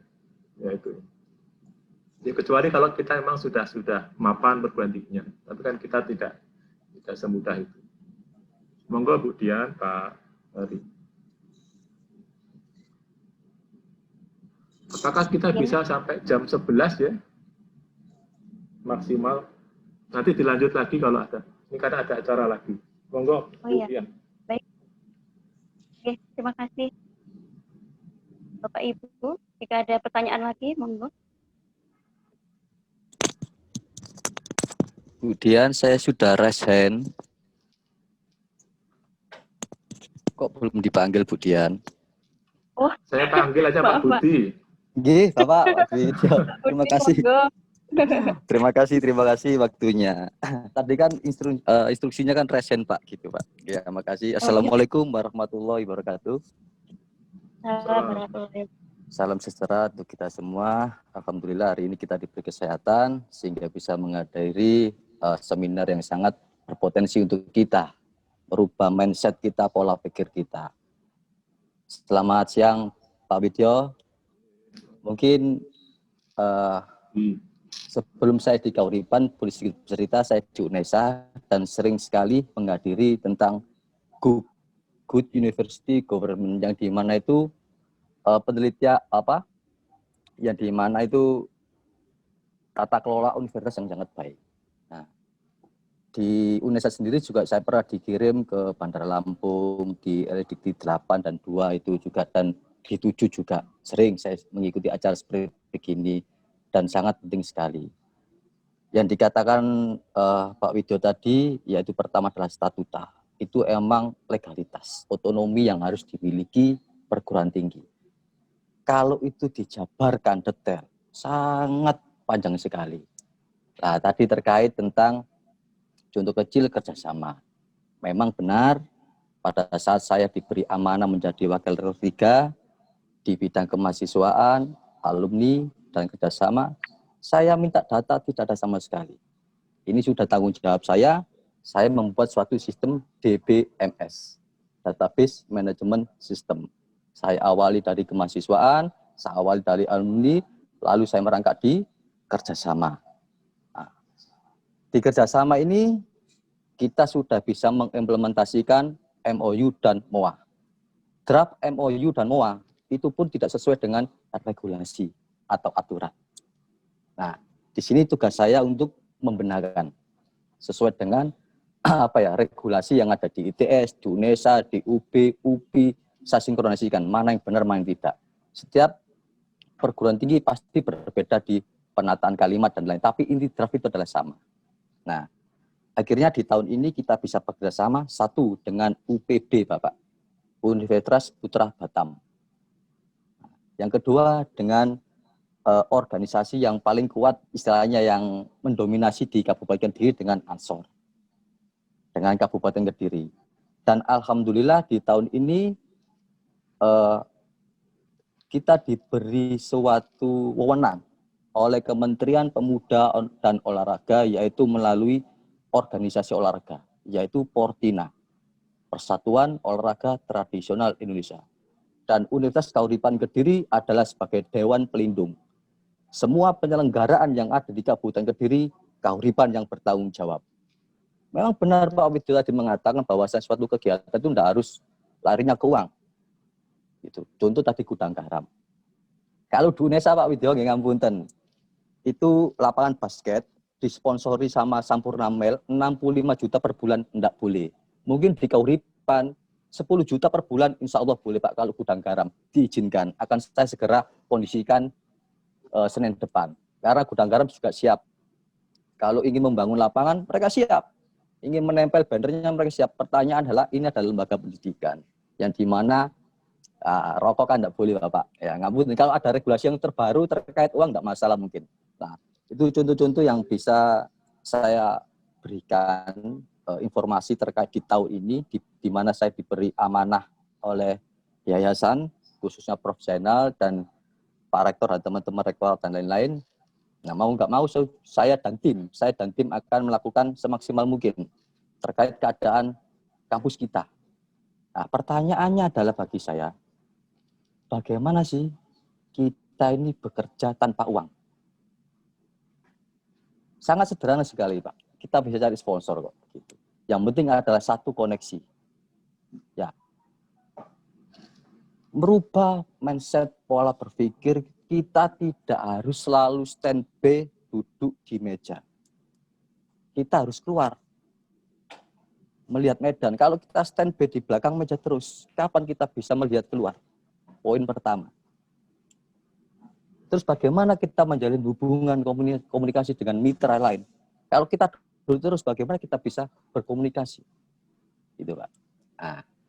Nah, dari apa yang saya bawa di Surabaya, Universitas Negeri Surabaya, saya terapkan di sini, alhamdulillah sedikit banyaknya sudah bisa merubah mindset pola berpikir, juga bisa dioptimalkan dalam bentuk kerjasama, sudah bisa membangun database manajemen sistem untuk kemahasiswaan dan alumni. Terima kasih Pak Widyo waktunya. Assalamualaikum warahmatullahi wabarakatuh.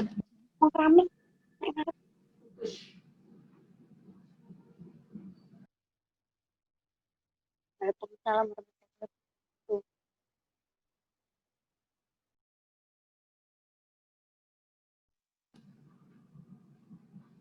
Putus ya Bu Dian ya? Ya Pak.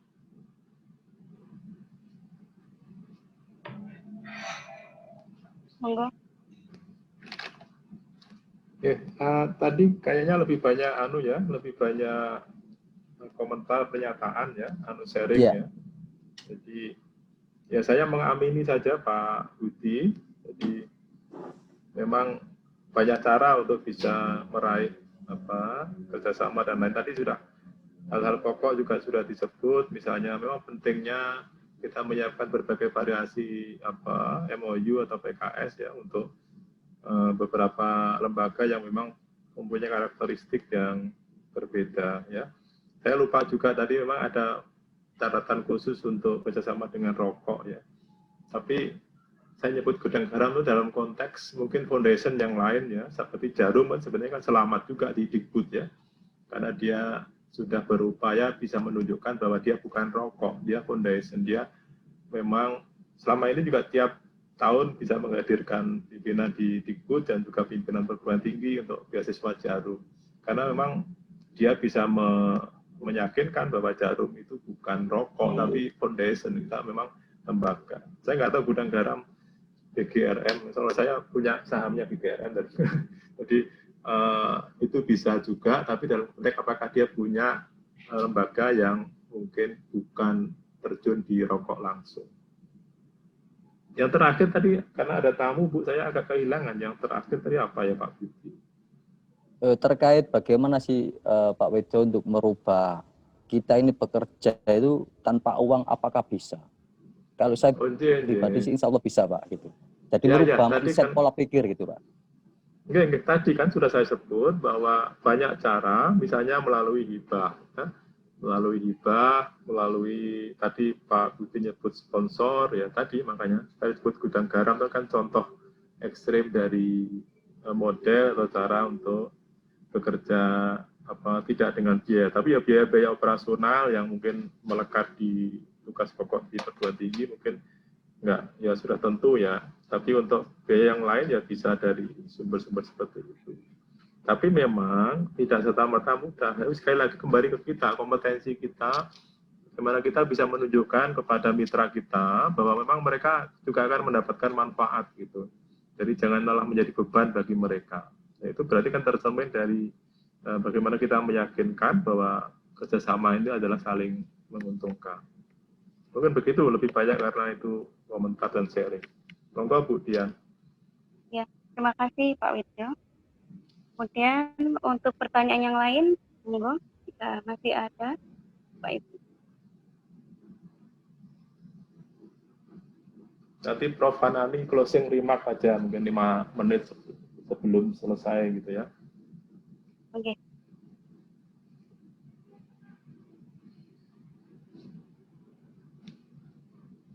Masih ada? Sudah Bu, langsung saja.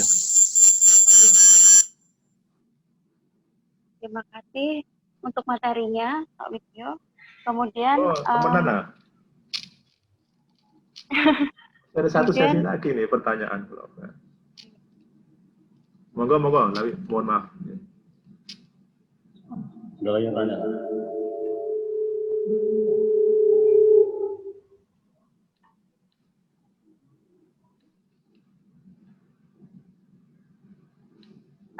Mungkin dari saya sendiri, Pak Widjo.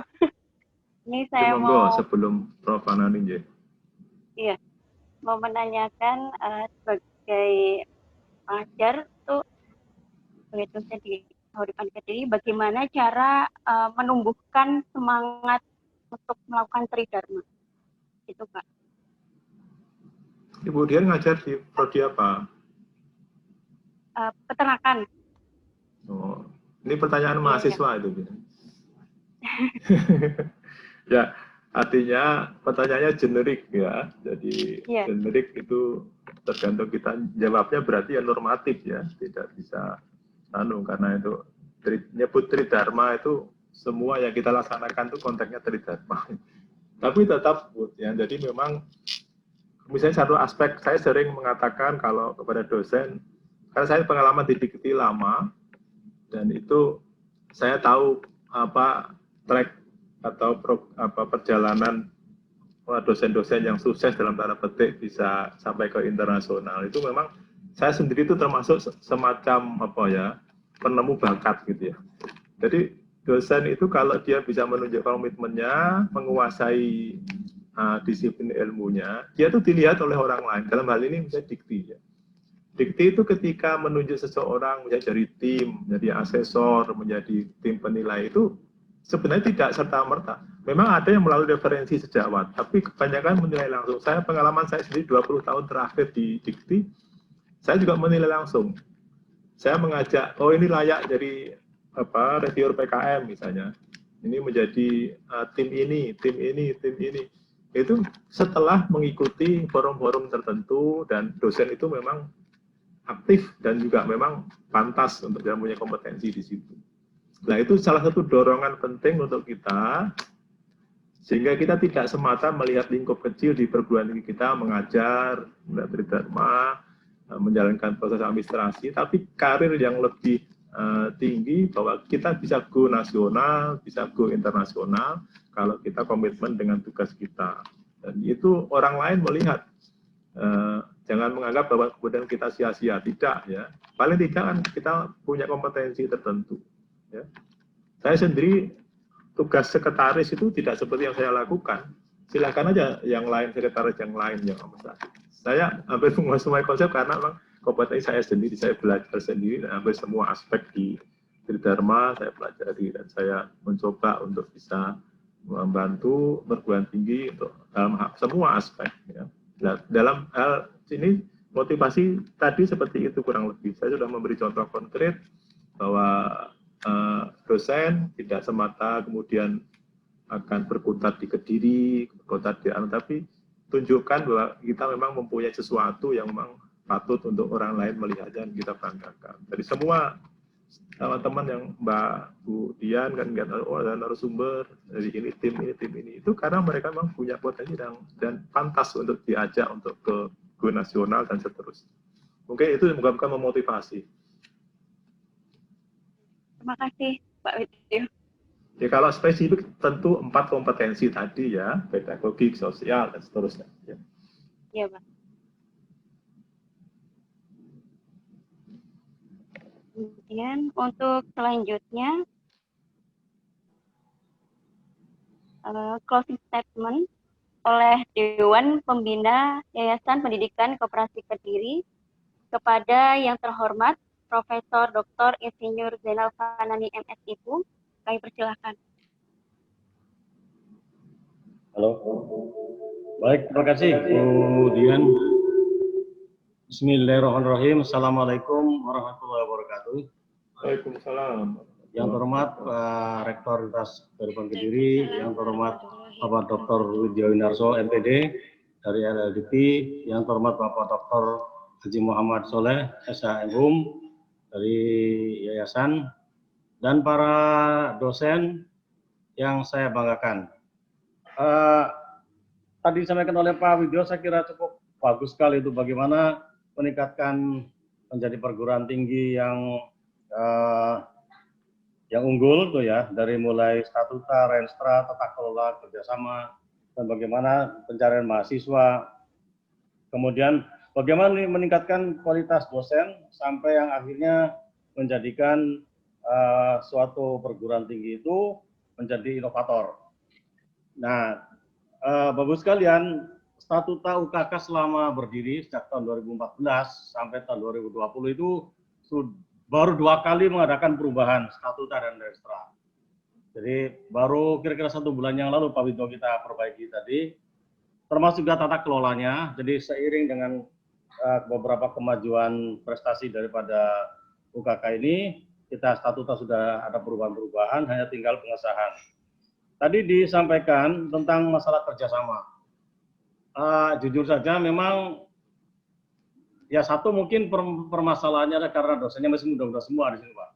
Masih muda-muda sehingga mereka tuh kalau misalnya ada kerjasama juga masih mikir-mikir gitu. Artinya masih ada rasa minder lah. Tapi sebetulnya kerjasama yang sudah katakanlah yang skalanya nasional cukup bagus, kita sudah kerjasama dengan UB, kemudian sudah kerjasama dengan beberapa UNMER juga sudah, kemudian dengan Widya Agama dan beberapa perguruan tinggi dan dengan JAPA juga kita sudah kerjasama perusahaan yang munafik itu. Nah, apa yang disampaikan tadi memang perlu kerjasama itu tidak hanya dalam sekali itu, ada orang-orang yang bisa menghubungkan. sebagai contoh juga sebetulnya Universitas Brawijaya itu membuka semua perguruan tinggi, silakan ada bisa kerjasama itu tadi. Cuman barangkali permasalahannya ya betul yang disampaikan Pak Hari tadi, ada merasa minder itu tadi. Bahkan sebetulnya kalau kita lihat juga ada beberapa perguruan tinggi luar negeri itu yang sebetulnya standarnya di bawah kita. Jadi ada seperti di Timur Leste itu banyak juga yang sebenarnya masih di bawah standar kita. Dia mau mengadakan kerjasama, tapi kita masih mikir-mikir juga akhirnya tuh. Kemudian yang kedua, beberapa perguruan tinggi seperti di Vietnam, di Kamboja, di Laos itu ya di bawah kita ya tadi. Itu kalau mau internasional itu. Kemudian apa yang disampaikan Pak Wido tadi tentang bagaimana teknik mencari mahasiswa, saya sangat setuju sekali Pak Wido ya. Memang untuk mencari mahasiswa itu sebetulnya yang untuk bisa branch marks-nya itu tuh satu atletik, dua itu loh para artis atau bintang film itu tadi. UB itu juga menyediakan bagi para atletik, jadi kenapa UB itu dalam bidang prestasi olahraga tuh hampir semua menjuari karena memang merekrut pemain-pemain olahragawan yang terbaik itu tadi. Nah barangkali apa yang disampaikan Pak Widu itu seperti itu. Jadi cobalah rekrut para atletik yang ada di sekitar Kediri atau Jawa Timur lah itu. Sehingga apa? Mereka akan mengajak teman-temannya bahwa perguruan tinggi itu bisa mengakses dengan prestasi yang baik gitu. Berikutnya tentang masalah dosen. Ya ada kemajuan lah, tapi memang belum maksimal. Karena apa? Karena juga dosen-dosen itu adalah bagaimana untuk bisa mencari publikasi nasional internasional masih agak kesulitan. Memang kuncinya itu adalah harus rajin. Jadi langsung menjawab apa yang disampaikan Bu moderator, Bu Dian itu ya. Jadi gini Bu, untuk seorang dosen itu memang dosen harus profesional. Profesional itu apa? Sesuai dengan bidangnya. Dengan bidangnya, kemudian tugasnya mengajar. Berilah suatu sistem pembelajaran materi-materi yang menarik bagi para mahasiswa yang up to date. Supaya up to date maka harus sering membaca, sering ikut seminar, sering ikut berkomunikasi dengan beberapa orang. Artinya tidak hanya pada level perguruan tinggi tersebut, dengan perguruan tinggi lain. Syukur-syukur dengan perguruan tinggi internasional. Nah, tapi kadang-kadang dosen itu hanya bekerja itu sesuai dengan kriterianya, ya sudah hanya untuk mengajar, penelitian. Nah, masalah penelitian juga sama. Kalau kita hanya mengandalkan dari sponsorship yang sekitar dari dikti, itu ya kita akan ketinggalan. Coba cari yang lain. CSR itu banyak sekali itu tadi, CSR itu. Saya barangkali juga sering dari Departemen Kesehatan juga pernah dari beberapa. Nah, cuman kita itu yang tidak tahu di mana posisinya itu. Kemudian itu masalah publikasi. Publikasi itu ya memang satu-satunya jalan itu bagaimana yang ada di institusi ini. Jadi UKK itu harus banyak membuat jurnal-jurnal atau membuat yang sekiranya bisa menampung secara keseluruhan. Oke. Nah, sehingga Tridharma itu akan bisa dicapai. Kemudian masalah pendidikan.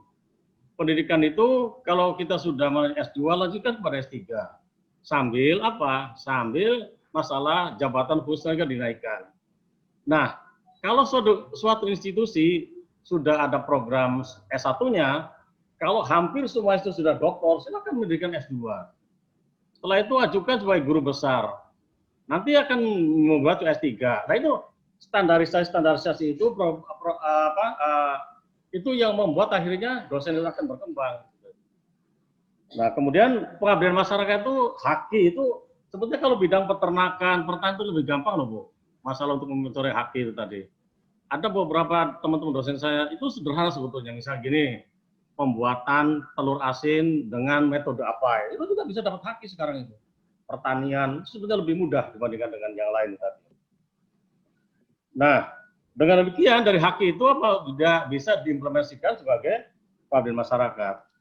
Nah, sehingga dengan demikian maka harapannya ke depan itu UKK itu bisa jauh lebih maju dengan catatan itu tadi bahwa bisa untuk menjadikan suatu institusi yang ada kemauan keras dari mulai rektorat, dari mulai yayasan, rektorat sampai para dosennya itu.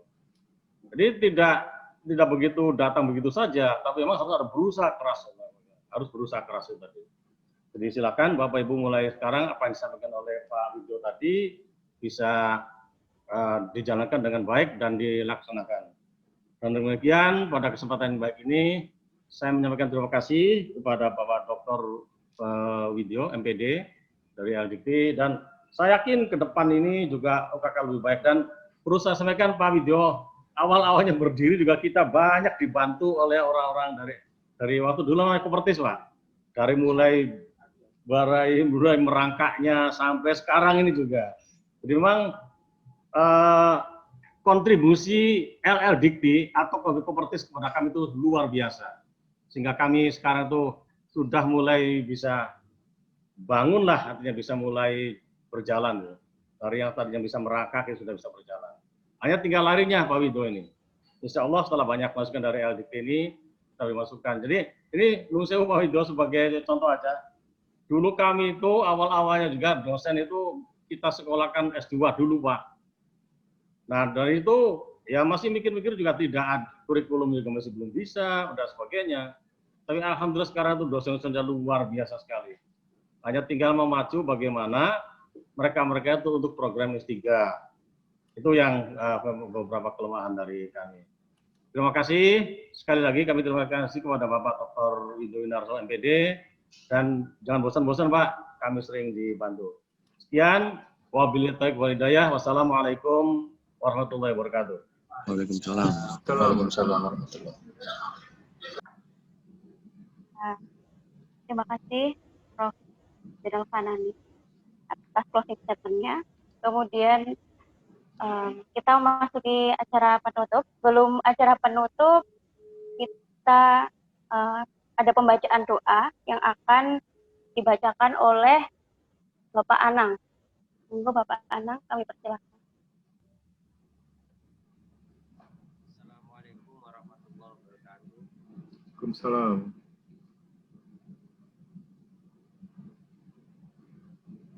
Mari kita tutup acara webinar ini dengan membaca doa, dan izinkanlah kami membaca doa menurut agama Islam. Dan bagi yang lain mohon untuk menyesuaikan. A'udzu billahi minasyaitonir rajim. Bismillahirrahmanirrahim. Alhamdulillahirabbil alamin. Hamdan syakirin, hamdan na'imin, hamdan yuwafi ni'amahu wa yukafi mazidah. Ya Rabbana lakal hamdu kama yanbaghi li jalali wajhika wa 'azimi sultanik. Allahumma sholatan tunjina biha min jami'il ahwali wal afat wa taqdi lana biha jami'il hajat wa taqdi lana biha jami'il hajat wa taqdi lana biha jami'il hajat wa tudahhiruna biha min jami'is sayyi'at wa tarfa'una biha indaka 'alad darajat wa tuballighuna biha aqsal ghayat min jami'il khairati fil hayati wa ba'da mamat. Allahumma antas salam wa minkas salam wa ilaika ya'udus salam fa hayyina rabbana bis salam wa adkhilnal jannata darus salam tabarakta rabbana wa ta'alaita ya dzal jalali wal ikram. Allahumma inna nas'aluka salamatan fid din wa 'afiyatan fil jasad wa ziyadatan fil 'ilmi wa barakatan fil rizqi wa taubatan qabla al maut wa rahmatan indal maut wa maghfiratan ba'dal maut. Allahumma hawwin 'alaina fi syakaratil maut wan najata minan nar wal afwa indal hisab. Ya Allah ya Tuhan kami, berilah kepada kami seluruh yang hadir pada webinar ini lindungan atas virus yang melanda bangsa ini, virus COVID-19. Ya Allah ya Tuhan kami, rasa syukur, terima kasih kami sampaikan kepada Engkau karena Engkau telah memberi kelancaran acara ini. Dan mudah-mudahan ya Allah, acara ini membawa barokah dan manfaat bagi diri kami, keluarga besar Universitas Kauripan Kediri. Rabbana ighfir lana dzunubana wa liwalidina warhamhum kama rabbayana shighara. Rabbana atina fid dunya hasanah wa fil akhirati hasanah wa qina adzabannar wa adkhilnal jannata ma'al abrar ya aziz ya ghaffar ya rabbal alamin. Sallallahu ala sayyidina Muhammad walhamdulillahi rabbil alamin. Terima kasih. Wassalamualaikum warahmatullahi wabarakatuh. Waalaikumsalam. Waalaikumsalam. Pak Rektor, Pak Bu Dian, saya mohon pamit nggih. Matur nuwun. Terima kasih Pak Widyo. Pak Widyo. Bekerja, selamat bekerja. Nggih. Sami-sami. Baik. Demikian acara webinar Universitas Harapan Kediri hari ini. Saya selaku pembawa acara, apabila ada salah perkataan, saya mohon maaf sebesar-besarnya. Billahi taufik wal hidayah. Assalamualaikum warahmatullahi wabarakatuh. Waalaikumsalam. Waalaikumsalam. Terima kasih banyak Bu Dian. Terima kasih kepada Bapak Ibu dosen dan tendik yang sudah hadir di acara webinar. Terima kasih banyak. Sama-sama Pak Ari.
Bang Cek itu tambah gemuk aja Bang Cek.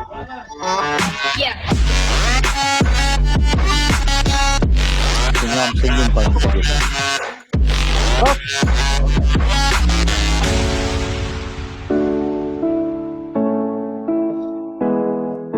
Bang Cek apa ke kampus ini Bang Cek? Nggak dengar suaranya di anu dulu Bang Cek.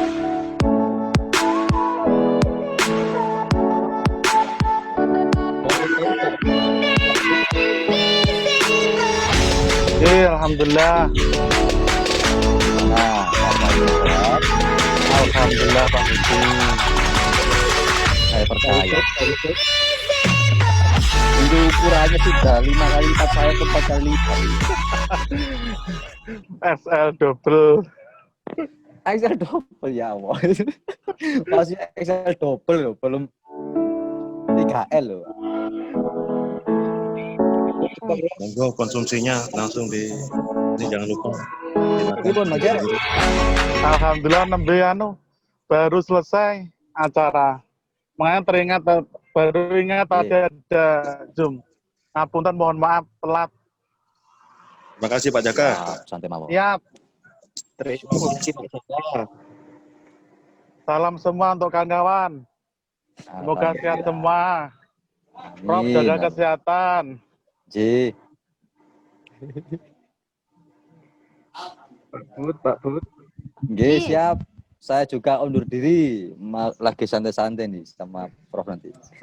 Assalamualaikum. Waalaikumsalam.